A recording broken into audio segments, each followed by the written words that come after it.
Sears did not lose its customers overnight. It lost its relevance slowly, piece by piece, decision by decision. The company's collapse was not a sudden event, but the final symptom of a prolonged structural disease. It was a failure of vision across a decade.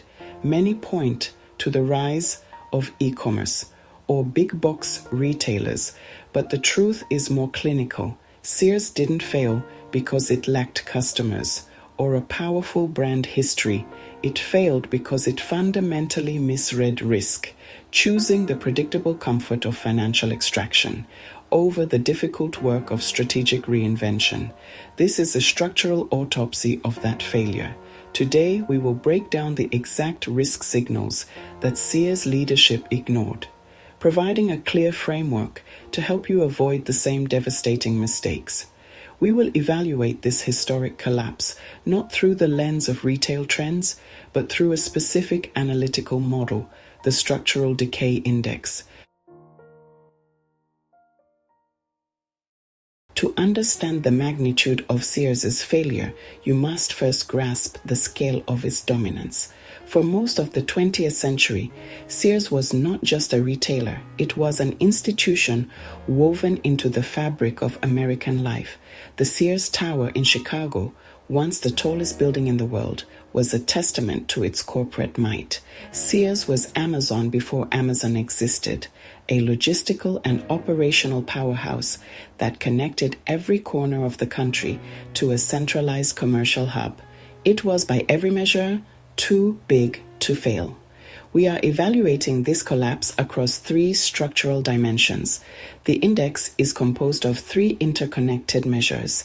The first component is the innovation investment ratio. This tracks capital spent on modernizing stores, upgrading technology, and developing new products. The second is asset liquidation dependency. This measures the reliance on one-off sales of core assets like real estate or valuable brands to generate cash.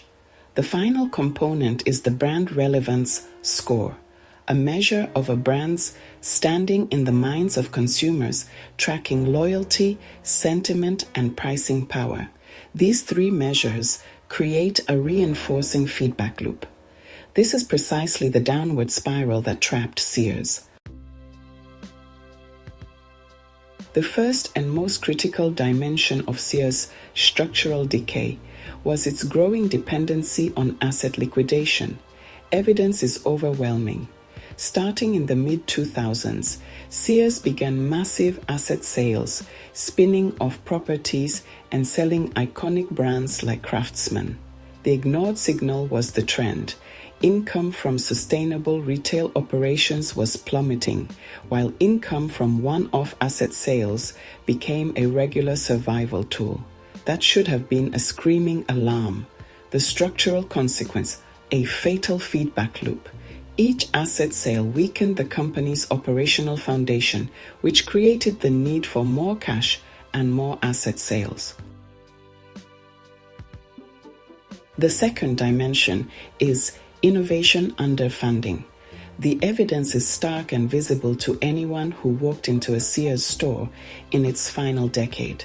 But here's where it becomes dangerous. While competitors were pouring billions into creating modern shopping experiences, Sears was pinching pennies. The ignored signal was the persistent decline in same-store sales. The data was screaming that the core value proposition was broken, but instead of investing to fix it, leadership continued to cut costs. The structural consequence was the complete erosion of competitive parity. It fell so far behind its rivals that it could no longer effectively compete on any meaningful dimension. The final dimension is brand relevance erosion. For Sears, the brand was once its most powerful asset. It stood for quality, durability, and a lifetime of trust. This was squandered. The physical decay of stores, constant sales, and selling of core brands diluted what the brand stood for. The ignored signal was a clear shift in consumer perception. People stopped talking about Sears as a primary destination and started referring to it in the past tense. The structural consequence is the loss of the single most important buffer a company has: customer loyalty. As Sears' brand relevance faded, so did its resilience. Collapse is rarely sudden, it's structural. This is critical. The same forces that led to its structural decay can silently erode your own career trajectory.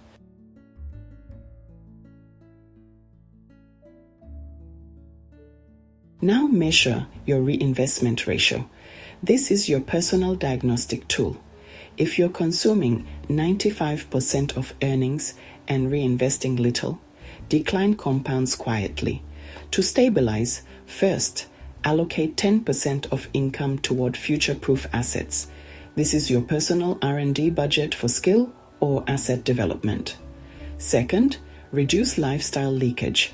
Identify discretionary spending that doesn't align with your long-term goals and redirect it. Third, fund skill or asset development consistently. This is how you build long-term capability and avoid slow decay. Implement a 30 to 60, 90-day resilience plan. In the first 30 days, conduct a diagnostic audit. You cannot fix what you do not measure. In the next 30 days, make structural adjustments. Reallocate your budget, automate your growth investment, and begin your first small experiment. Finally, by 90 days, focus on risk diversification. Lock in your new habits and make the resilience plan a permanent part of your personal strategy.